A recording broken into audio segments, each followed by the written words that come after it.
à tous et à toutes. On va commencer. Madame Sandrine Rousseau va arriver. Elle va pas tarder. Mais je vous propose qu'on commence.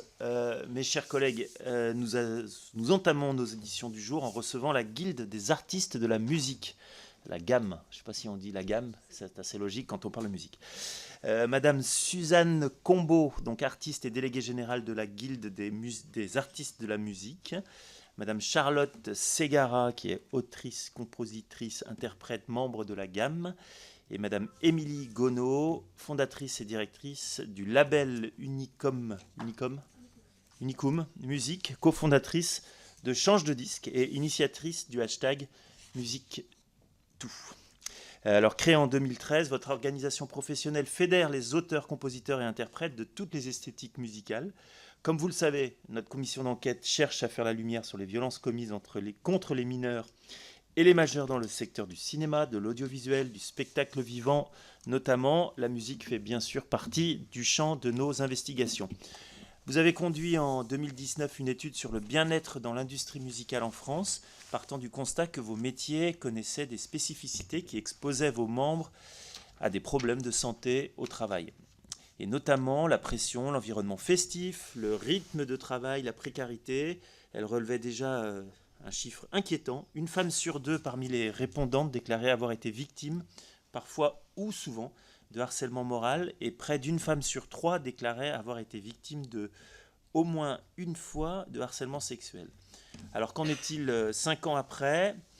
Par ailleurs, pourriez-vous revenir sur la genèse du mouvement Musique Tout et sur la prise de conscience, ou non, d'ailleurs, c'est peut-être le sujet, de l'industrie musicale sur les questions VHSS. Alors je rappelle que cette audition est ouverte à la presse et qu'elle est retransmise en direct sur le site de l'Assemblée nationale. Et avant de vous laisser la parole et d'entamer nos échanges pendant environ 1 heure, je vous rappelle que l'article 6 de l'ordonnance du 17 novembre 1958 relative au fonctionnement des assemblées parlementaires impose aux personnes entendues par une commission d'enquête de prêter serment, de dire la vérité, toute la vérité, rien que la vérité. Donc, faire le petit exercice habituel, vous appuyez sur votre micro, vous levez la main, vous dites « je le jure » et vous refermez le micro et on passe à la personne suivante. Merci. Je le jure. Alors, pas trop vite, voilà. Je le jure. Je le jure. Je le jure. Oui, c'est bon, vous inquiétez pas, il faut atteindre. Il faut éteindre. Voilà, je n'aurais pas réussi Je le jure. Du premier coup. Bon, je vous remercie, vous avez la parole, je vous propose un petit propos liminaire et puis ensuite on enchaînera sur les questions que l'on a à vous poser. Merci, monsieur le rapporteur. Je tiens à remercier la représentation nationale de considérer cet enjeu des violences dans nos secteurs de la culture. Il y a beaucoup d'attentes, d'espoir aussi, de crainte et d'émotion à travailler à la préparation de ces échanges avec vous. Je tiens juste à me présenter rapidement. Donc je suis Suzanne Combeau, je suis autrice, compositrice, interprète. J'ai une 40aine d'années et j'ai travaillé dans la musique pendant au moins 15 ans en tant qu'artiste, en parallèle d'un master à Sciences Po à Paris quand j'ai démarré ma carrière.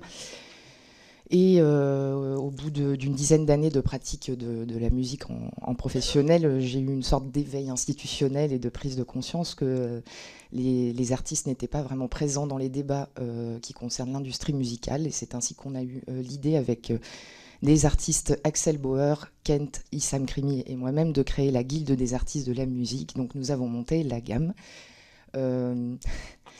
L'idée, c'était les missions de la gamme, c'est d'informer les artistes, de les réunir, les rassembler, de créer de la solidarité et aussi de les représenter auprès des pouvoirs publics et des institutions. Et donc, nos travaux consistent à participer à des négociations d'accords, à contribuer à des livres blancs, des études, des groupes de travail, des missions ministérielles pour éclairer les pouvoirs publics sur les enjeux qui concernent les artistes dans leur quotidien. Et parallèlement au souci de résoudre les difficultés économiques et contractuelles des artistes, on a souhaité aussi s'intéresser au sujet de la santé mentale, vous l'avez dit dans vos propos liminaires, en créant ce collectif qui s'appelle Cura, qui veut dire prendre soin en latin, nous avons souhaité mesurer, diagnostiquer l'état de la santé mentale dans l'industrie musicale en France, sachant qu'il y avait des chiffres déjà qui venaient de Suède et d'Angleterre qui étaient plutôt alarmants. Et dans ces chiffres, nous avons pu aussi collecter donc des données sur les violences sexistes et sexuelles. Vous en avez parlé, issues de l'étude de 2019, et depuis, nous en avons publié une en 2022. Donc je pourrais vous communiquer quelques chiffres également, ce qui nous permettra de mesurer un petit peu si ça bouge ou pas. Moi, j'aurais souhaité vous exposer l'écosystème professionnel autour de l'artiste, et on est, nous, sur le secteur des musiques dites actuelles, c'est-à-dire tout ce qui n'est pas classique et jazz, donc électro, rap, chanson. Est-ce que vous souhaitez que je fasse cette... Oui, j'enchaîne avant que mes camarades se présentent. Ok. Voilà, pour comprendre un peu les artistes dans la musique actuelle. Dans les musiques actuelles sont le centre de toute une chaîne économique. C'est la matière première d'une industrie qu'on appelle l'industrie phonographique, et c'est la matière première de l'industrie du spectacle vivant. Bonjour Madame la Présidente. Donc l'artiste est au centre de toute cette économie de la musique. Ils ont des relations du coup de travail très diverses avec des partenaires variés et nombreux, car ils exercent plusieurs métiers aux réalités sociales différentes. Donc un artiste écrit et compose, puis des chansons qu'il va interpréter, en studio ou sur scène. Ça a l'air tout simple, ces deux actions, créer et interpréter, engendrent 10 types de relations de travail différentes, 6 relations contractuelles différentes, 2 régimes sociaux différents, 3 conventions collectives différentes, et donc 10 fois plus de facteurs de risque, mais aussi peut-être de leviers d'action. Donc, brièvement, je rappelle qu'il y a l'artiste-auteur, au sens de la sécurité sociale, c'est celui qui écrit et compose. Son partenaire économique est souvent l'éditeur musical. L'artiste-interprète, au sens aussi de la sécurité sociale. L'artiste-interprète, c'est le chanteur, c'est le musicien. Mais le chanteur ou le leader ou le groupe de musique, l'interprète qu'on appelle principal, son partenaire, ça va être le producteur de spectacles pour ce qui est de trouver des concerts et d'organiser des concerts et de les produire bien sûr. Et aussi l'artiste-interprète, un autre partenaire, c'est le producteur de disques, le producteur phonographique. Le partenaire producteur de disques est souvent le directeur artistique de la maison de disques en premier. Ensuite, l'artiste-interprète peut contracter directement un contrat avec un distributeur ou un agrégateur pour être présent sur les plateformes de streaming. Et l'artiste a aussi une relation professionnelle avec son agent qu'on appelle le manager dans les musiques actuelles. Et ensuite, il y a aussi toute la sphère plutôt créative où l'artiste aura des relations avec des techniciens, ingénieurs du son, réalisateurs artistiques, avec des musiciens. Et enfin, la dernière relation importante, c'est l'artiste et son public via les médias, les réseaux sociaux ou sur scène. Donc tantôt subordonné, tantôt indépendant, c'est assez complexe.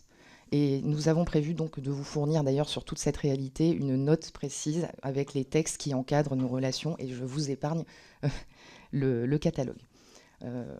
Voilà, je veux bien passer la parole à mes camarades. Merci. Oui, bonjour déjà, merci pour cette commission. Moi je l'attendais depuis longtemps, j'attendais que quelque chose de cet acabit vienne d'en haut. Je considère que c'est assez historique. Moi, je ne suis pas vraiment dans les chiffres, même si je les connais. Je suis avant tout artiste, donc j'ai préparé un petit témoignage. Donc, je suis artiste, autrice, compositrice, interprète. Je produis aussi ma musique. Je fais partie de la classe moyenne et parfois même de la classe populaire des artistes. Par reproduction sociale, étant issue d'une famille d'artistes sans succès pérenne, et parce que l'ascenseur social n'a encore pas atteint mon étage. La grande majorité de mes partenaires professionnels sont aujourd'hui des femmes ou des personnes de minorité de genre. Je fais de la musique hors cadre en termes de style et de temporalité. Je fais aussi de la musique à l'image et malheureusement de moins en moins de concerts. Et si j'en suis à cette situation globale dans ma vie, c'est car je n'ai pas eu le choix, à partir d'un moment de ma carrière en tant qu'artiste, perçue comme femme, et avec les traumas que j'ai vécus, d'évoluer avec peu de moyens en dehors des sentiers battus de l'industrie de la musique. Sur mon blog Une vie d'artiste ou lors de conférences, je prends souvent la parole sur des thèmes qui ont attrait à mon milieu professionnel. La santé mentale des artistes, les addictions, les inégalités de genre, l'agisme qui touche surtout les femmes, la difficulté de faire carrière, de perdurer, de remplir le frigo. Je parle surtout de ce qui me concerne et j'ai hélas beaucoup de choses à dire sur ces sujets. En somme, je veux dire ce que je n'ai jamais entendu dans ma carrière ni avant moi. Ma mère et mes tantes qui étaient et qui sont toujours toutes trois chanteuses. Parfois, dans nos métiers, seulement on aimerait pouvoir dire l'essentiel, mais il y a les clauses de confidentialité. D'un côté, ces clauses peuvent apaiser et protéger, mais elles musellent. Et quand bien même, que se passe-t-il si on parle ? Est-ce qu'on va mieux ? Et si on parle, n'avons-nous pas plus de difficultés ? Et qui suis-je, moi, artiste inconnu du grand public ? Chaque personne connue ou pas qui parle à visage découvert prend des risques. N'en déplaise à ceux qui pensent qu'une artiste qui parle le fait pour prendre un peu plus de lumière. Ainsi, moi, je pèse toujours mes mots. J'ai hésité à venir aujourd'hui. J'ai peur en vous parlant, je suis très émue. Et ce qui me donne de la force aujourd'hui, c'est le soutien que l'on m'a témoigné, la présence de mes consoeurs, Suzanne Combeau et Émilie Gonneau. Je peux continuer ? Voyez-vous, l'autocensure est un sport pratiqué par la grande majorité des artistes femmes ou de minorités de genre dans la musique, pour des féminimes ou graves, dans les prises de parole médiatiques sur les réseaux sociaux, dans les cercles professionnels. La majorité des personnes qui ont vécu des violences ne parlent pas, ou à demi-mot, ou ne peut pas le faire faute de moyens, d'entourage, ou tout simplement pour se protéger. Moi, pour des raisons dont je ne préfère ne pas parler, ma carrière a pataugé, voire a dû carrément s'arrêter durant de longs mois. C'était aussi juste après la pandémie. Et il a fallu que je pense mes plaies, que je repense ma carrière et que je renaisse. Mais comme toutes mes consoeurs, je suis confrontée à un mal inéluctable, qui ne devrait pas en être un, l'avancée en âge. Et il a beaucoup de répercussions sur la vie des artistes femmes et minorités de genre. Il y a un article de Libération en mai 2023 qui a été écrit par Juliette Soudarin, dont le titre est très évocateur. « Industrie musicale, peut-on encore percer après 30 ans ?» Je vous invite à le lire. Cette discrimination basée sur l'âge des femmes est très taboue dans le milieu de la musique et elle montre à quel point on imagine la carrière des artistes comme devant suivre une courbe exponentielle avec des chiffres qui grandissent de plus en plus. Ensuite, elle occulte complètement le fait qu'une carrière est faite de haut et de bas. Les artistes ne sont pas des machines. Ils misent leur carrière à chaque sortie d'album et à chaque tournée. La vie d'artiste est romanesque, mais aussi et surtout périlleuse.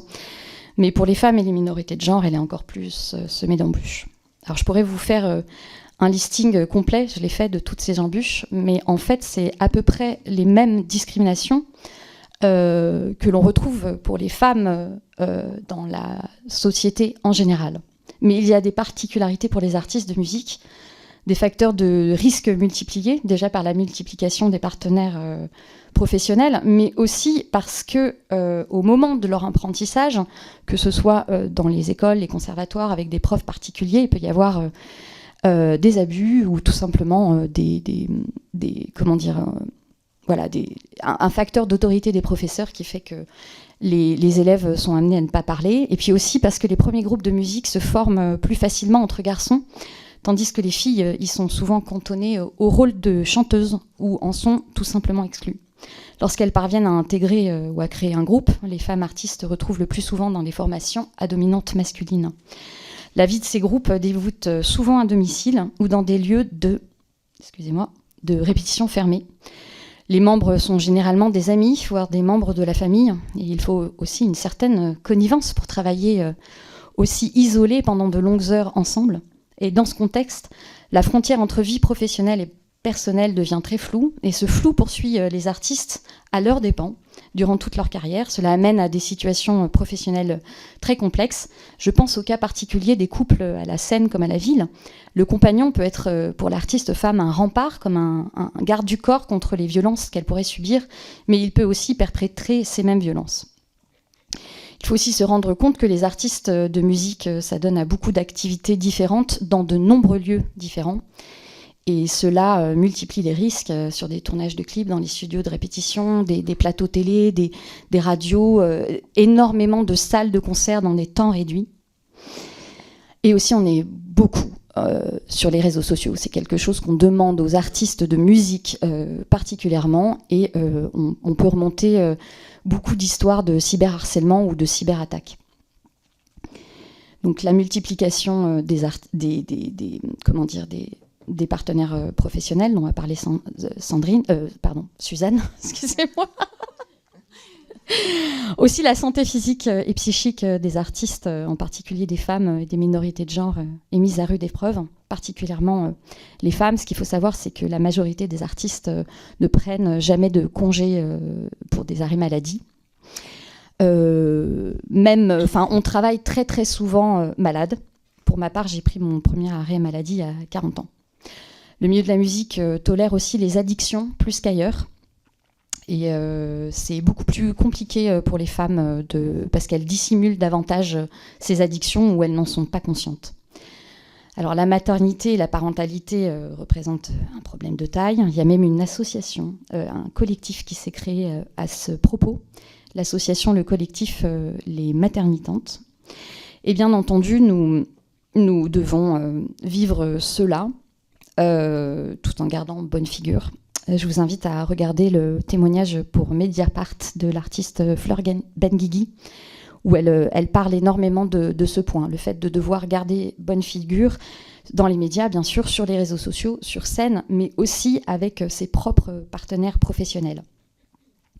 En fait, nous nous auto-censurons pour ne pas faire de vagues et mettre en péril quoi que ce soit. Donc, dans ce contexte global de difficultés, les artistes femmes et de minorités de genre déploient consciemment ou inconsciemment des stratégies de survie. Marie Buscato en a très bien parlé. Je sais qu'elle est auditionnée cet après-midi. Elle pourra vous en parler. Voilà, je ne vais pas vous les dire parce que je n'ai pas assez de temps. Je vais m'arrêter là. Je passe la parole à mes consoeurs. Merci beaucoup. Merci pour votre témoignage, Madame Gonon. Bonjour, merci Madame la Présidente, Monsieur le rapporteur et tous les députés et personnes présentes. Effectivement, c'est un honneur et c'est très important qu'on aborde ces sujets. Alors, pour me présenter rapidement, aujourd'hui, je suis chef d'entreprise. Mon entreprise fête ses 15 ans. Je suis label, je suis éditrice. Sociétaire de la SACEM. J'ai aussi une agence de communication dédiée aux projets culturels aux artistes et organismes de formation, et j'organise et je programme des conférences sur la transformation de la filière, aussi bien du point de vue de l'innovation que les engagements sociétaux. Et à côté de ça, je suis membre de la commission innovation du Centre national de la musique, chez qui je suis également publiée sur la question numérique, parce que ça, à la base, c'est mon expertise, le développement d'artistes et le numérique. Et à côté de ça, j'ai fondé 2 associations. Une qui s'appelle La Nouvelle Onde, il y a 7 ans, pour valoriser les moins de 30 ans, dans le côté pro plutôt, dans l'industrie musicale. Mais rapidement, on a aussi intégré des profils d'artistes entrepreneurs en partenariat avec la Gamme, justement. Et une association Change de disque, dont je vais vous parler dans 2 minutes. Donc, j'ai commencé, ça fait bientôt 20 ans que je suis dans l'industrie musicale. J'ai commencé en major, enfin, après des petits stages en Institut français et à l'ambassade, mais toujours au culturel, mais j'ai commencé en major, donc côté privé, en 2005. Et j'ai fait 4 ans, dont 1 an et demi en Angleterre au siège Europe continentale et 2 ans et demi en France. Et je suis partie suite notamment à une agression sexuelle sur mon lieu de travail par mon N+2 devant à peu près la moitié de la société, donc à peu près 60 personnes. J'ai témoigné là-dedans, enfin j'ai témoigné à ce sujet 12 ans jour pour jour. Sur mon blog personnel. Je suis personne, en fait, j'avais pas d'accès à des médias, mais j'avais besoin de témoigner pour expliquer qu'en fait, c'est pas normal, mon cas n'est pas le seul et c'est d'une affligeante banalité, et troisièmement, c'était important de raccrocher ça à un problème structurel et systémique, parce qu'il y avait évidemment des schémas qui se répétaient. J'ai intitulé ce témoignage avec un titre qui se voulait court, évocateur, parce que MeToo était passé 2 ans avant, enfin commencé, voilà, 2 ans avant. Donc ce hashtag, c'est MusicToo. Donc c'est un hashtag qui me permettait notamment de dire beaucoup, de rester digne, parce que quand on essaie de témoigner sur tout ça, c'est très important, de ne pas non plus céder au voyeurisme malsain de personnes qui n'ont absolument aucune envie ni intention de vous aider. C'est pas le sujet. On veut connaître le nom de l'agresseur. Donc l'idée, c'était surtout de se dire, j'ai mis 12 ans à comprendre que je n'avais pas besoin de donner le nom de l'agresseur, que je n'avais pas besoin de me mettre en danger pour satisfaire cette curiosité malsaine, et surtout que c'était déjà assez énorme de prendre la parole et de dire me too, mais aussi music too, parce que c'est pas juste moi, l'individu à qui c'est arrivé, c'est un problème structurel d'une industrie à échelle industrielle, si j'en fais référence aux chiffres qu'on a cités et qui n'ont pas beaucoup changé depuis le temps qu'on fait des études là-dessus. Donc c'était important de raccrocher ça. Alors évidemment, comme il se fait que j'ai été la première à dire les choses et à dire voilà, ça m'est arrivé, j'ai été inondée de beaucoup de témoignages en disant voilà, MusicToo, MeToo. Hein. Et 9 mois plus tard, en fait, j'étais à l'étranger à ce moment-là. J'ai décidé de rentrer en France en me disant je vais lancer une association du même nom. Et puis j'ai été contactée par les personnes du futur collectif MusicToo qui m'ont dit voilà, au fait, on t'informe qu'on va monter notre collectif dédié à la collecte des témoignages. Alors je n'ai pas été invitée à les rejoindre, mais peu importe parce que j'avais déjà de toute façon l'intention de faire quelque chose et que l'afflux des témoignages quand on est victime, qu'on a beaucoup d'empathie et qu'on est en colère parce qu'on voit que c'est toujours la même histoire. J'ai voulu me concentrer parce que, encore une fois, tout ça, c'est un engagement bénévole et que ça n'est pas mon expertise de départ dans l'industrie musicale, a fait que j'ai voulu me concentrer sur la question de comment on assainit un écosystème en amont pour éviter d'avoir à nous étonner, de toujours nous étonner. Parce que c'est insupportable et qu'on a vraiment mieux à faire. Donc, c'est pour ça que 9 mois après le témoignage, ce témoignage que je pourrais vous le donner là, il est sur mon site personnel, mais voilà, ça résume un petit peu les problèmes qui n'ont pas vraiment changé. J'ai donc cofondé une association qui s'appelle Change de disque, dont le logo est un signal, c'est l'emblème Eject. Vous savez, des CD, quand il y avait encore des CD. Et je l'ai cofondée avec Lola Levent, très impliquée sur ce sujet, et une troisième cofondatrice qui a souhaité garder son anonymat. Juste très rapidement sur Change de disque, je rebondis juste une seconde sur ce qu'a dit Charlotte sur les clauses de confidentialité. Malgré tout ce que j'ai pu faire, je n'ai toujours pas dit le nom de l'agresseur publiquement, parce qu'évidemment, j'ai signé une clause de confidentialité en 2007-8 qui concerne des personnes que je ne peux toujours pas citer et qui ne travaillent plus dans l'entreprise, qui elle-même n'existe plus. Ironie. Voilà. Sur la question de Change de disque, on a décidé de vraiment se focaliser sur porter un regard structurel, analytique, avec une grille de lecture sur le problème, plutôt que de toujours dire « Ah oui, les hommes, les femmes, etc. » C'est le rapport de force, c'est l'abus de pouvoir. C'est très simple, c'est vu comme le monde. C'est partout pareil. Et donc, on a fait un appel à volontaires. On a eu plus de 200 personnes, toujours en respectant, avec un processus pour respecter l'anonymat. Des personnes qui voulaient s'engager, qui voulaient agir, contribuer, mais qui n'avaient pas tout le temps, la force, l'énergie, et qui avaient surtout très peur. Donc ce qu'on a fait, c'est qu'on organisait tout avec, par mail, avec des groupes de travail, à raison de 1 heure par semaine, par Zoom, par parcours, dont je vais parler dans 2 minutes, enfin 2 secondes même, sur la question de genre, on participe par Zoom avec un micro coupé, un écran coupé, un pseudo, on fait le chat, c'est très bien. Par la suite, donc sur ces groupes de travail, on a eu donc un groupe de travail, par parcours en fait, un parcours artiste, un parcours freelance ou personnes qui créent leur entreprise en solo, et un troisième parcours, on appelait ça entreprise, mais c'est plutôt monde salarié dans lequel s'applique plus précisément le droit du travail. On a eu tous les genres musicaux, on a eu tous les types de métiers et tous les types de statuts, et ça c'était vraiment très très bien, et en moyenne on a à peu près 15% d'hommes.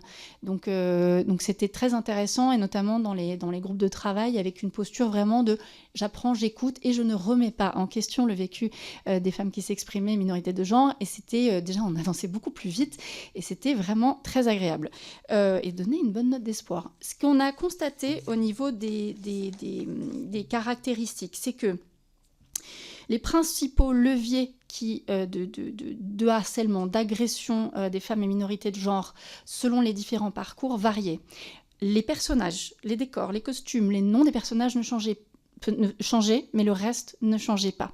Ce qui était différent, c'était le levier. Donc, pour les artistes, les agresseurs travaillaient sur leur sentiment d'illégitimité, qui donnait lieu à de l'isolement professionnel, peu ou jamais crédité, de la sexualisation évidemment et de l'infantilisation. Pour les freelances, donc les femmes minorités de genre qui se lançaient à leur compte, c'était le levier de la précarité évidemment, puisqu'on n'est pas dans le droit du travail, avec de la décrédibilisation, des impayés, des dettes, des délais de paiement évidemment, et du chantage réputationnel. Vieux comme le monde. Et pour les entreprises, en tout cas dans le monde salarié, c'était le levier d'agression et de violence, c'était par l'abus du pouvoir qui était conféré par l'organigramme. Ce qui veut dire que ça donnait lieu à des écarts de salaire, des absences ou des oublis de promotion, ou des délais, ou des faibles progressions de carrière. Bref, la constante, c'était vraiment des rapports de force asymétriques qui engendre des abus de pouvoir. Donc, ce rapport de force, il se traduit par des inégalités de traitement qui sont structurelles et qui, malheureusement, ne font que refléter l'asymétrie des attentes et surtout de la valeur qui est attribuée, accordée par le regard, par l'investissement en temps et en argent aux différentes parties prenantes de l'industrie. Ce qui veut dire que, en toile de fond, l'ensemble, ça traduit une évaluation du risque lié à d'une part, le choix des artistes sur le développement desquels on va miser, parce que tout n'est que prise de risque. Je ne vais pas revenir sur l'économie de la musique, mais étant complexe, mais il y a beaucoup de risques. Mais aussi, ça se traduisait par une évaluation du risque quand il était question de traiter des accusations au sein d'une structure, c'est-à-dire que plus l'accusé a une position hiérarchique élevée, et de pouvoir, plus évidemment ça va coûter cher de se défaire de cette personne, et donc en plus la parole de l'accusé a plus de poids, donc il y a quand même un calcul évidemment économique qui se fait à cet endroit-là, qui désavantage les victimes ou les témoins qui voudraient prendre ce risque. Voilà. Deux autres caractéristiques par rapport à tout ça, c'est que c'est plus difficile dans le privé que dans le public. Parce que dans le public ou l'associatif, il y a une très forte dépendance, ou en tout cas, voilà, on s'appuie beaucoup sur la question des subventions, parce que souvent on est sur des musiques de niche, émergentes ou non marchandes, et donc le levier est plus facile dans le milieu public, parapublic et associatif par la subvention et les conditionnalité des aides. Alors que dans le privé, il n'y a pas d'entrave pour punir et il n'y a pas de levier pour contenir, puisque c'est une économie de marché. La deuxième chose, c'est qu'évidemment, on pourrait se poser la question de savoir s'il y a des vraies différences en fonction du genre musical. Non, la seule vraie différence, c'est selon le niveau de starification de l'artiste ou du statut de la personne, ce qui veut dire qu'en face des enjeux économiques et financiers massifs, et voilà, clairement, les considérations éthiques et morales, elles vont jamais faire le poids. Je vous invite à lire le livre de Benjamin Veil sur à qui profite le sale. J'aurais beaucoup de choses sur les pistes et solutions, mais je pense que ce sera dans les questions. Alors, déjà, oui, on va aborder les questions. Merci beaucoup pour votre propos liminaire. Mes excuses pour mon retard. J'étais à un autre rendez-vous. Juste pour les pistes et propositions, si on n'arrive pas à toutes les aborder, vous pourrez aussi nous les envoyer par écrit. Hein, donc, ça ne s'arrête pas à cette audition, nos interactions. Monsieur le rapporteur, peut-être avez-vous une question pour commencer ? Oui. Moi, j'en ai après. Juste peut-être sur pour revenir aux motivations de la création de la guilde, parce que vous l'avez dit dans votre propos, c'est un univers pas morcelé, mais avec beaucoup de niveaux d'interaction, une complexité. Quand on le connaît pas, c'est assez compliqué. Pourtant, aujourd'hui, on a un certain nombre d'organismes qui existent, qui normalement peuvent être des points d'appui. Je pense évidemment aux cellules d'écoute. Il y a Audience sur lequel vous êtes en capacité elle est dans le champ de vos activités. On a un certain nombre de sociétés d'auteurs. On a le CNM. On a tout un tas de choses qui visiblement n'ont pas suffi à ce que vous vous sentiez protégé. Et donc, comment on pourrait justement améliorer les interactions entre ces différentes structures? Parce que j'ai quand même l'impression, pour connaître un petit peu ce milieu, et quand vous avez parlé des délais de paiement, ça m'a fait beaucoup sourire, parce que c'est vraiment un truc terrible dans la musique. Enfin bref, on pourra peut-être y revenir, mais c'est un moyen d'affaiblir quelqu'un. Quand vous payez 1 an et demi avec 1 an et demi de retard pendant cette période, c'est compliqué. Donc comment on pourrait améliorer les protections, fédérer les différents syndicats, organismes? Est-ce que là-dessus il y a des pistes précises? Voilà ma question, qui est plutôt une question d'ordre général, et puis après on a quelques questions plus dans le détail si vous le souhaitez. Qui souhaite répondre à cette première question? Je veux bien répondre à cette première question.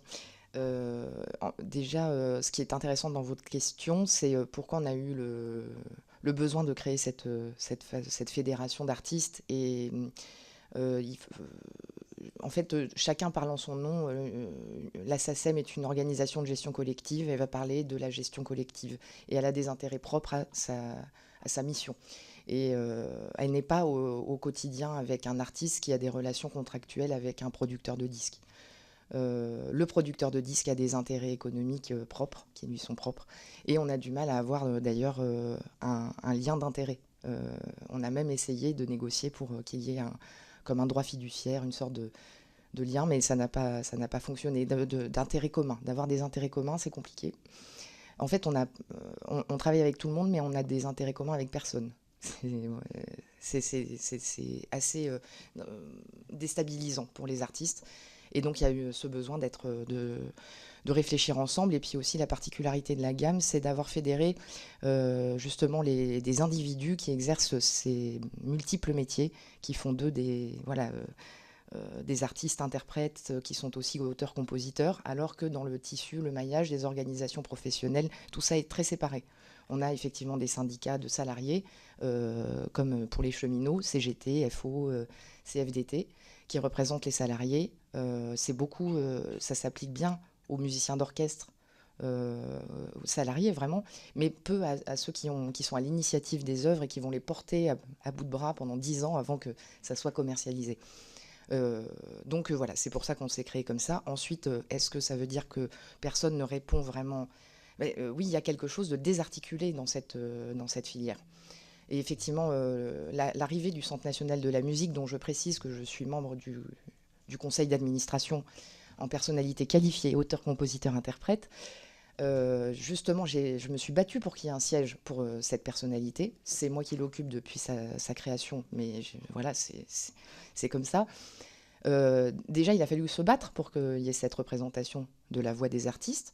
Ensuite, c'est un combat de tous les jours de faire entendre au pouvoir public la réalité économique des artistes, qui ne rentrent pas dans les clous d'un bilan passif-actif, fonds de trésorerie, fonds de roulement, bilan résultat. J'ai l'impression vraiment, c'est une bataille, ça fait 10 ans que je la mène et c'est extrêmement compliqué. De faire entendre qu'un auteur va créer pendant 1 an, 2 ans, 5 ans, sans être rémunéré pour son acte d'écrire, sa rémunération ne repose que sur l'exploitation de ses œuvres. Déjà faire entendre ce temps long, ce sacrifice, cette prise de risque économique et temporelle, c'est ça qui fait d'un artiste un artiste entrepreneur. C'est ça entreprendre. C'est prendre, voilà. Et donc personne, ils ne sont pas aidés. On a réussi à avoir un dispositif de bourse auteur au CNM qui malheureusement va être encore pénalisé par des efforts budgétaires consentis par toute la filière, mais particulièrement par les auteurs. Donc, parenthèse fermée, c'est compliqué de structurer autour de ces artistes multi-métiers En fait, je sais pas comment dire, c'est David contre Goliath. On a beaucoup de mal nous l'entendons bien, ce David contre Goliath dans nos auditions de manière récurrente. Moi, pardon, je vous coupe un peu parce qu'il faut qu'on avance et en plus, je salue les collègues qui sont là, qui ont sans doute aussi des questions. Moi, ce qui me fascine dans les auditions que nous avons, c'est cette espèce de romantisation qu'il y a de la précarité et du fait que, la vie d'artiste serait une espèce de vie de bohème et précaire et qu'au nom de cela, la création peut advenir et que voilà, doublé d'une d'un fonctionnement hyper capitalistique. En vrai. Donc en fait, il y a vraiment cette double chose qui... comme vous, je réfléchis beaucoup à comment faire pour diminuer et l'un et l'autre, et de faire en sorte qu'il y ait du coup un système de protection. Et ça ne semble pas si simple que ça en réalité, compte tenu de la multiplicité des acteurs, etc. Mais bon, on va trouver les moyens. Moi, je voudrais revenir sur ce que vous aviez dit sur l'achat du silence par les contrats, par les accords de confidentialité, parce que je pense qu'ils sont pléthoriques en fait, ou du moins qu'ils existent et qu'ils sont sans doute bien plus nombreux que nous l'imaginons. Et ça me dérange beaucoup parce que normalement, le droit français ne permet pas ces accords de confidentialité ou de manière vraiment très exceptionnelle. On n'est pas à l'américaine, quoi. On n'est pas dans un système américain. Et pour autant, on a l'impression quand même qu'ils achètent le silence. Donc, est-ce que vous pourriez nous en dire un tout petit peu plus là-dessus et comment vous voyez la possibilité de ne pas recourir à cela ou d'y recourir uniquement quand ça protège la victime? En fait, je sais pas trop quoi faire avec cet achat de confidentialité.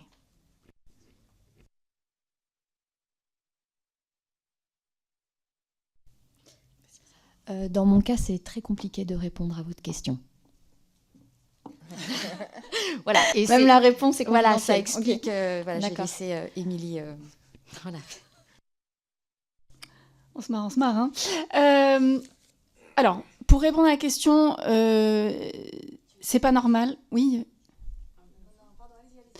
Non, c'est clair que c'est pas normal. C'est clair qu'on n'est pas aux États-Unis et pourtant la prévalence de ce genre de transactions n'est possible qu'à cause du rapport de force asymétrique. Et donc, sur Change de disque, on avait fait un outil pédagogique ludique, entre guillemets, qui s'appelait le bingo du risque d'être agressé ou discriminé dans le... Oui, c'est 9 cases qui ont mis un certain nombre de personnes en PLS parce que c'était juste évaluer, faites ce jeu de savoir, donc vous avez moins de 30 ans, vous êtes une femme minorité de genre, vous êtes LGBTQIA+, vous n'avez pas de réseau, vous n'avez pas d'expérience, etc., etc. C'est structurel et c'est partout pareil. Donc ça, c'est un fait. Après, parmi les pistes auxquelles, en tout cas, j'avais réfléchi, je pense qu'il y en a 3. La première, c'est que si on veut changer et assainir l'écosystème, il faut commencer aussi par le fait, notamment dans le privé, puisque c'est là où on est le plus exposé à des dynamiques capitalistiques et très subjectives, c'est de chiffrer le problème dans le privé. Avec notamment, parce que c'est pas juste les artistes qui subissent, c'est-à-dire qu'à l'intérieur des entités privées, il y a ces inégalités. Donc en fait, quand on a une industrie qui est cassée, elle ne peut pas bien s'occuper des artistes avec lesquels il ou elle contractualise. Donc je pense que dans un premier temps, il faudrait... Alors en Angleterre, ils ont ça, enfin au Royaume-Uni, pardon, une Gender Pay Gap Study. Donc c'est une étude où chaque année, en fait, ils font les entreprises doivent envoyer des statistiques sur les écarts de rémunération, les écarts de bonus, etc. Mais on peut aller très très loin sur les ratios de quels artistes signés, femmes, hommes, les montants, les avances, les investissements. Voilà, de la transparence pour enfin avoir des chiffres pour voir l'état. On le sait que c'est grave, mais au moins on a des chiffres du problème, notamment dans la Gender Pay Gap Study britannique. Je suis anglaise, c'est pour ça que je parle comme ça, moitié anglaise. Il y avait un chiffre qui m'avait marqué il y a quelques années, c'était qu'il y avait un écart de 82% entre les bonus, donc on est au niveau direction quand même, des femmes et des hommes au niveau de la direction. La deuxième chose, je pense, c'est de récompenser les pratiques vertueuses et encourager l'exemplarité.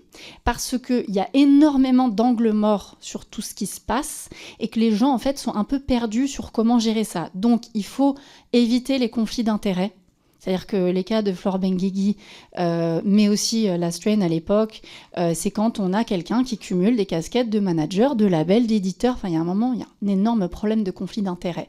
La deuxième chose, c'est qu'il faut pouvoir anticiper les conflits de loyauté. C'est-à-dire quand les gens se disent « Ah, j'ai 2 membres, ça ne me regarde pas vraiment », c'est un problème. Je pense que ce qui pourrait être intéressant aussi, c'est d'envisager comment encourager l'équivalent pour les VHSS des certifications RSE, Bicorp et compagnie, avec des critères simples qui seraient quand même pas trop coûteux et accessibles aussi bien aux entreprises PME et plus qu'aux TPE et qu'aux associations, parce que on est dans un milieu extrêmement fragmenté avec beaucoup de personnes qui sont soit c'est des sociétés unipersonnelles ou des associations, et puis peut-être s'assurer que on instaure de la cohérence à l'échelle de la filière. Alors, je vais essayer de ne pas me tromper sur l'acronyme. Je sais que dans des auditions précédentes, il y avait été question de CHSCT, sur la question d'avoir une entité un peu supra-professionnelle qui permette de régler ces angles morts. Je vais vous donner quelques exemples d'angles morts auxquels j'ai pensé. Donc, quand vous avez, par exemple, un gérant d'une entreprise qui a suivi la formation VHSS du CNM, qui a obtenu une subvention dans le cadre d'une commission égalité, mais qui est mise en cause pour des violences. Qu'est-ce qu'on fait au niveau de la subvention? Qu'est-ce qu'on fait au niveau du reste? Qu'est-ce qui se passe quand on a des structures qui ont mis en place des chartes éthiques? On est très friand de chartes dans ce milieu. On les signe avec grand plaisir, mais après, on continue la promo d'un artiste comme si de rien n'était, même s'il est mis en cause, parce que bon, il faut cloisonner. Et ça, c'est un gros problème, c'est la question du cloisonnement. Quand vous avez des fédérations professionnelles, quand vous avez des médias qui mettent en avant, quand vous avez des prix qui récompensent, tout ça fait que si on avait une entité au niveau de la cohérence, ça plus le côté vous n'avez pas de vertueux, CHSCT comme... oui, donc ça peut quand même être une partie de la solution. Tu avais une question, Sarah Legrain, Madame Legrain, députée. Oui, merci. Merci beaucoup. Une question qui me venait au sujet des clauses de confidentialité, mais du coup, je ne sais pas quelle sera votre possibilité de répondre, mais il me semble que pour des faits qui relèvent potentiellement du pénal, je n'ai pas la réponse là-dessus, mais ça me paraît étrange qu'une clause de confidentialité, qui est de l'ordre du droit contractuel, puisse prévaloir sur le pénal, notamment en raison d'un certain nombre d'articles dans la loi qui permettent de mettre en cause des personnes pour non-assistance à personnes en danger, etc. Enfin, c'est des choses... en tout cas, je trouve que c'est un des points là, de friction intéressants, parce que dans nos auditions, on entend beaucoup la question du droit du travail, du code pénal, etc. Et c'est plutôt qu'en général, le pénal est utilisé pour dire tant qu'il n'y a rien au pénal, on ne peut rien faire, alors qu'en fait, le code du travail prévoit un certain nombre de choses. Mais là, vous nous pointez avec les clauses de confidentialité un cas où, en réalité, ce serait finalement la question du contrat qui empêcherait, en fait, derrière... de répondre à des obligations qui pourraient même des obligations d'ordre légal. Il y a deux choses. Il y a la clause de confidentialité dans le contrat, on savoir, mais il y a les accords de confidentialité qui sont devant avocat et qui sont en dehors du contrat de travail. En fait, c'est deux choses. D'accord. Et donc les accords de confidentialité, c'est dans le cadre d'un contentieux. D'un contentieux entre avocats. Mais d'ailleurs, moi, je pense qu'il faudrait que vous lanciez un appel. Alors, vous qui avez des voix importantes dans le milieu, et pardon, Sarah, je te redonne la parole juste après, pour que vous demandiez combien de personnes ont signé un accord de confidentialité. Parce que rien que cet appel-là nous permettrait de mesurer un petit peu l'ampleur de cette pratique. Excuse-moi, Sarah, vas-y. Non, mais c'était un peu le cœur du sujet. Après, effectivement, les mêmes interrogations sur les pistes que vous pouvez envisager d'harmonisation. Je sais qu'il y a la question de valoriser les pratiques vertueuses, mais il y a aussi un peu la question de la sanction. En fait, puisque, vous le disiez, en fait, dans le secteur public, la question de la conditionnalité des aides, c'est aussi une sanction. C'est pas seulement de valoriser, c'est de dire, en fait, il n'y aura pas... où se trouve la sanction? Ou à un moment, qu'est-ce qui fait que pour un producteur, pour toute personne possible, parce que vous avez listé toute la liste des partenaires professionnels que vous pouviez avoir en tant qu'artiste, qu'est-ce qui fait qu'à un moment, ça lui coûte, en réalité, d'avoir couvert plutôt que... Ça lui coûte, voilà. C'est quand on parle de la honte qui change de camp, il faut aussi que le coût change de camp. Pour l'instant, ça coûte aux artistes et aux victimes de parler. C'est quoi que vous identifiez qui permette que ça coûte aux labels, aux producteurs, à tous ceux qui auraient couvert, sans parler uniquement des auteurs des faits. Je vous remercie. Moi, je voulais juste parler à propos de ce que vous avez dit par rapport au pénal. En fait, il y a aussi des affaires qui ne sont pas dans le registre du pénal, qui broient réellement des vies. Voilà. Et en fait, c'est souvent de ça dont on parle. Voilà. C'était juste ce que je voulais ajouter. Qui souhaite répondre à Madame Legrain? Est-ce qu'il y a une réponse possible? Un peu courte. Oui, je vous en prie. Désolée. Merci d'avoir posé la question, parce qu'il y avait un certain nombre de suggestions ici. Je vais résumer. L'idée, c'est qu'à moins que les entreprises ou les structures puissent prouver qu'elles ont tout fait, il faudrait les rendre solidaires, co-responsables des personnes qu'elles ont cautionnées par leur silence. Donc ça peut être effectivement de dire qu'elles partagent une amende, le paiement d'une amende de l'Arcom, qu'elles payent, que si jamais... Enfin voilà, c'est ça l'idée en fait, de s'assurer, parce que tant que notre problème de victime n'est pas leur problème, rien n'avance. Le jour où ça devient leur problème, ou que par exemple derrière il y a un enjeu financier ou d'assurance, on se retrouve avec des gens qui disent « Oh là, non mais je t'aime beaucoup, hein, je crois en toi, mais si jamais t'es de la kryptonite et tu vas me coûter une blinde, honnêtement, je préfère ne pas te signer, principe de précaution. » Donc je pense qu'effectivement, quand on est dans le domaine du privé, dans une logique de capitalisme assez claire, c'est ça l'option principale à mon avis. Merci, monsieur le rapporteur. Oui, juste minorer quand même cette idée qu'on serait dans un monde ultra-capitaliste sur la musique en France. Hein. C'est quand même un monde qui est largement aidé, avec des dispositifs d'aide, qui certes est un monde qui fait du commerce, mais c'est pas complètement un monde ultra-capitaliste. Il y a quand même des dispositifs, alors il faut qu'on les améliore, il faut qu'on les renforce, mais il y a quand même des dispositifs d'aide, ne serait-ce que l'intermittence. On est le seul pays au monde, faut quand même parfois le rappeler. Donc, mais justement, l'intermittence, parfois, elle peut mettre en fragilité un certain nombre de personnes, parce que vous courez après les heures, et la pression sur les heures, les 507 heures, peut être un moyen de pression. Et ça, c'est quelque chose sur lequel il faut qu'on réfléchisse, parce qu'il y a cet effet de seuil là qui est un peu problématique.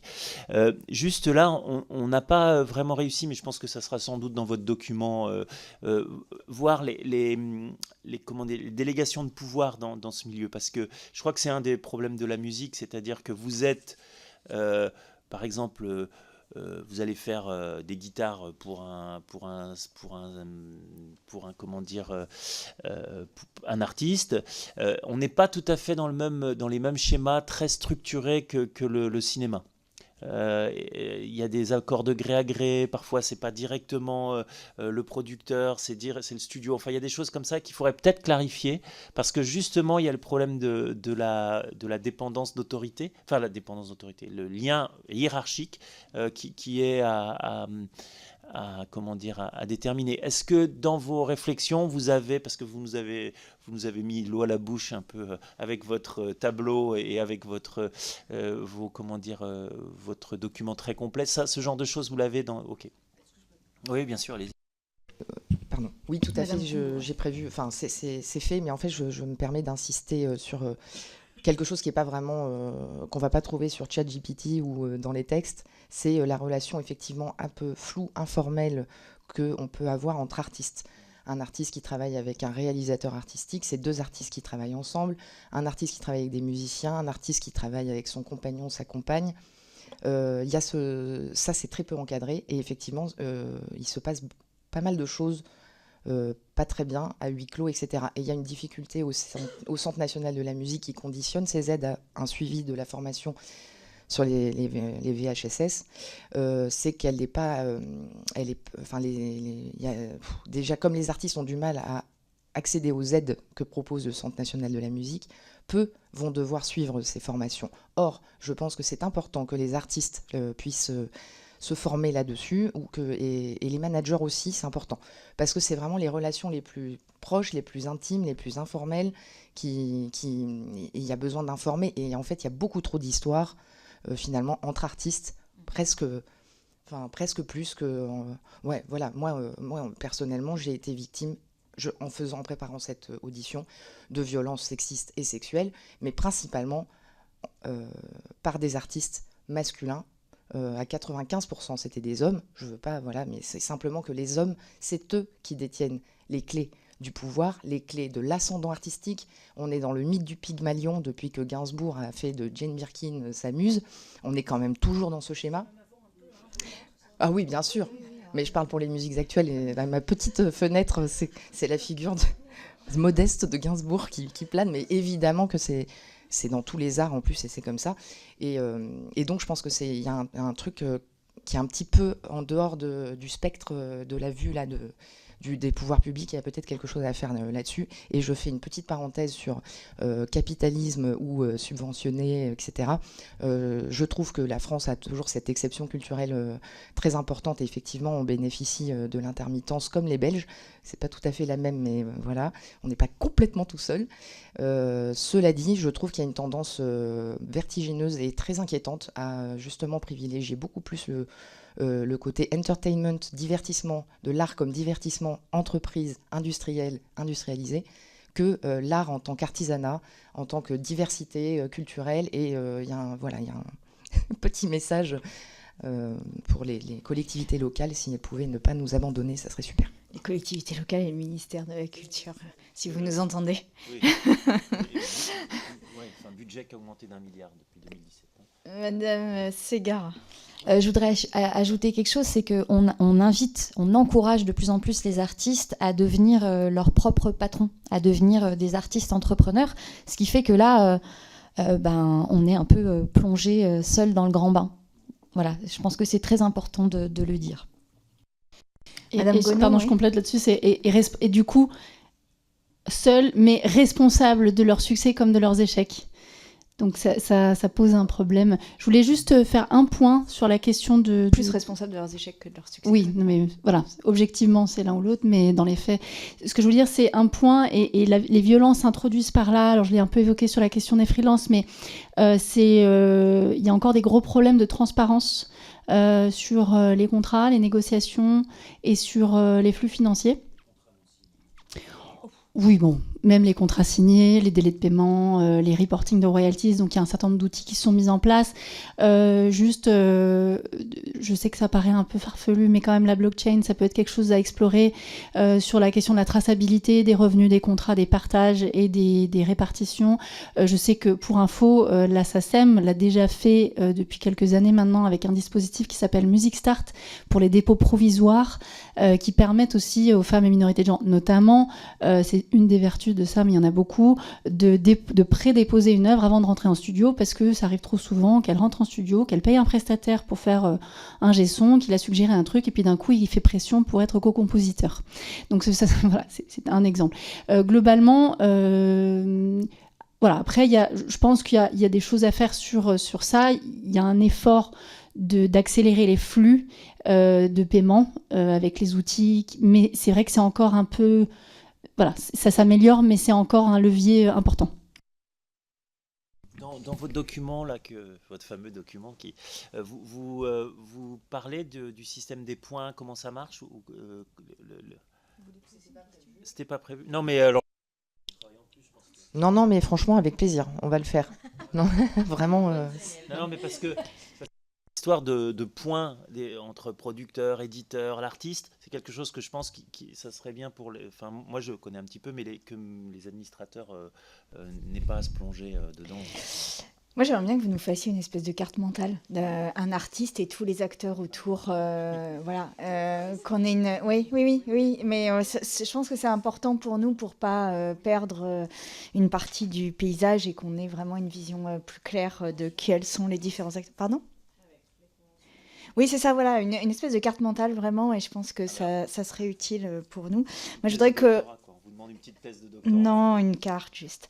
Je voudrais juste vous interroger sur ce dont vous avez parlé dans votre propos liminaire sur le cyberharcèlement des artistes, et particulièrement des artistes femmes, parce que je pense que ça joue un rôle, en dehors des violences internes au milieu, ça j'ai pas de doute, et j'entends qu'elles sont entre artistes de manière principale et principielle, ce qui quand même pose un ensemble de questions. Bon, on y reviendra, mais en tous les cas, sur le cyberharcèlement, et on l'a vu avec différents épisodes d'artistes femmes qui ont connu, et je pense à Oshi, par exemple, qui a eu une parole extrêmement forte là-dessus, et merci à elle, et d'ailleurs, peut-être devrions-nous l'inviter dans des auditions, parce que je suis sûre qu'elle aurait quelque chose à nous dire d'hyper fort. Mais comment vous voyez ça, comment vous percevez l'effet de ce cyberharcèlement sur l'industrie musicale elle-même, parce que en fait, enfin voilà, le cyberharcèlement a un impact sur la manière dont les personnes sont perçues, y compris dans leur milieu professionnel. Et ensuite, quel mode de régulation, même si j'entrevois déjà les solutions. C'est très intéressant comme question. C'est pas forcément ici qu'on aura et aujourd'hui qu'on aura toutes les réponses. Évidemment que c'est un sujet d'ampleur très préoccupant. Les artistes ne savent plus vraiment comment prendre la parole, même sur des sujets de société qui les concernent. Bon, on voit bien les conflits à l'extérieur de nos frontières, où les artistes ont toujours eu envie d'être engagés, sont désengagés sur l'écologie, sur des conflits, etc. Même sur des élections législatives, tout devient compliqué. La prise de parole, mais de toute façon, ça c'est pour tout le monde, hein. C'est pas que les artistes. Mais évidemment, les artistes sont très exposés, en particulier... voilà, c'est un phénomène de société. C'est pas un phénomène qui est propre aux artistes, hein, j'ai envie de dire. C'est la haine qui se répand sur les réseaux sociaux très facilement via l'anonymat. Donc il y a quand même aussi, voilà, ça a été soulevé, cette question de est-ce qu'on peut lever l'anonymat sur des posts sur des réseaux sociaux. Je pense qu'il faut que là aussi la peur change de camp, c'est-à-dire que mais comment accompagner ça? C'est là où moi personnellement j'ai pas encore la réponse. C'est un sujet qui nous anime beaucoup, en tout cas à la gamme aujourd'hui, mais je laisse mes camarades. Ce que je voudrais dire par rapport au cyberharcèlement, c'est qu'on n'a pas besoin de prendre la parole sur des sujets de société pour être cyberattaqué ou cyberharcelé. Et je pense qu'aussi, il y a un manque d'entourage et d'accompagnement des personnes qui sont chroniquées par des webzines. J'ai une amie artiste qui s'appelle Hildegarde, une artiste expérimentale, qui, suite à un passage sur Combini, s'est fait cyberattaquer. Elle a dû faire un dépôt de plainte. Et ça a été tragique dans sa vie. En plus, la plainte patauge, etc., etc. Donc, et puis ça crée des traumas très, très forts. Et il y a eu très peu d'accompagnement, en fait, suite à ça. Ces sujets d'accompagnement, parce que la vie d'artiste aujourd'hui sur les réseaux, elle est importante. C'est un moyen de faire de la promotion, c'est parfois un moyen de pousser, et puis c'est même parfois un moyen de gagner de l'argent. Ça peut arriver, c'est très très très très peu, mais ça peut parfois. Il y a quelques-uns, ils sont très peu nombreux, et souvent c'est pas ce qu'il y a de plus qualitatif. Mais comment on peut encadrer ça? Quel serait l'organisme qui pourrait venir en soutien? Alors il y a évidemment Pharos, il y a tout ça pour un certain nombre de déclarations, mais là c'est sur les propos haineux. Mais est-ce que par exemple Audience pourrait vous aider quand vous vous faites cyberharceler? Est-ce que c'est quelque chose sur lequel on pourrait imaginer que leur champ d'action soit aussi élargi? C'est une question importante parce que quand on se fait cyberharceler, c'est pas facile, hein, et quand on est artiste, quand on est personnalité politique, c'est pas facile, mais pour vous, c'est pas votre métier, c'est pas facile, c'est encore pire, quoi. Vous êtes pas là pour vous faire entre guillemets engueuler, quoi. Nous, oui. Ou pas. Je vais être très rapide. En fait, je pense que le souci est qu'on pense beaucoup à la prévention des violences sexistes et sexuelles et pas forcément justement à la gestion des traumas et à la prise en charge des victimes. Pour le cyberharcèlement, c'est très très compliqué parce qu'on a les plateformes qui rentrent en jeu et on a très peu de... je vous reparle de cette Hildegarde, par exemple, elle s'est fait supprimer son compte Instagram, alors que c'est sur Instagram que le cyberharcèlement a lieu. Elle a aussi eu... son compte a sauté aussi. Donc, moi, c'est un peu trop too much pour répondre. Mais la chose générale pour dire, c'est que prenons en charge aussi les traumatismes plutôt que la prévention. Voilà, je laisse mes... Peut-être juste une dernière question, parce qu'on arrive à la fin de cette audition.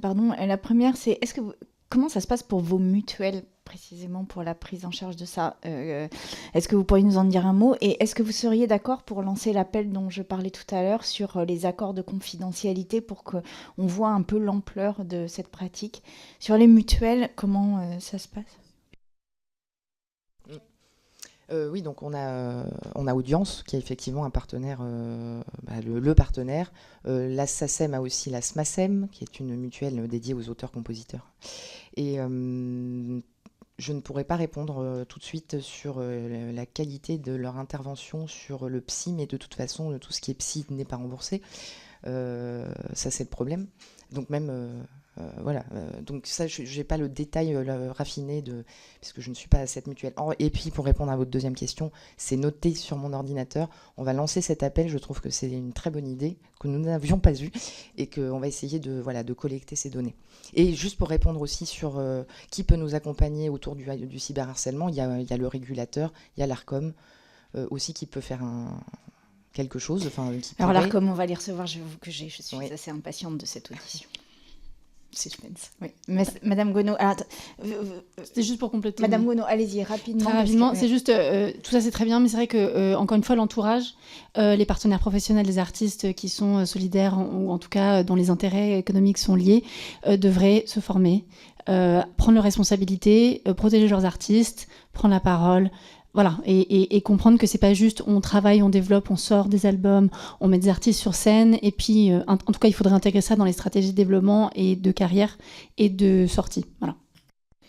Madame Legrain, pour vraiment la toute dernière. Juste une remarque, je vous remercie d'avoir mentionné aussi la question de la maternité et de la parentalité, parce que je trouve que c'était peut-être, enfin je me permets, voilà, je pense que vous ouvrez des perspectives qui étaient peut-être pas encore totalement ouvertes au cours de cette commission d'enquête ni de la précédente, et qui font quand même partie des violences et des discriminations, la question de l'agisme, la question du rapport à la maternité. Donc du coup, comme je ne veux pas prendre plus de temps, je pense que vous enverrez à Madame la Présidente tous vos exemples sur le sujet. Il y a aussi le collectif des maternitantes. Je me demande si ça ne vaut pas le coup en fait, de les auditionner aussi. Je ne sais pas si c'était déjà prévu, mais je trouve que c'est un pan important, parce que la discrimination, les violences, elles sont aussi d'ordre discriminatoire, et en la matière, je pense que le milieu de la culture a des choses à dire. La difficulté qu'on a, c'est l'espace incroyable qu'ouvre cette commission et le nombre d'auditions hallucinant, et on a un nombre de créneaux restreints. Je vous remercie chaleureusement, vraiment et sincèrement pour vos auditions. Nous attendons vos écrits avec grand plaisir. Si vous avez des choses... pages. Mais pas de problème. Si vous avez des choses à rajouter, vous pouvez nous écrire là à la sortie, mais aussi tout au long de la commission d'enquête. Si nous avons des questions supplémentaires à vous poser, eh bien, nous permettrons de vous réauditionner. Et j'espère que d'ici là, on verra ce que donne l'appel, et on verra l'ampleur du problème, parce que pour l'instant, je trouve qu'on a quand même du mal à rentrer dans le dur de cette affaire. Merci beaucoup.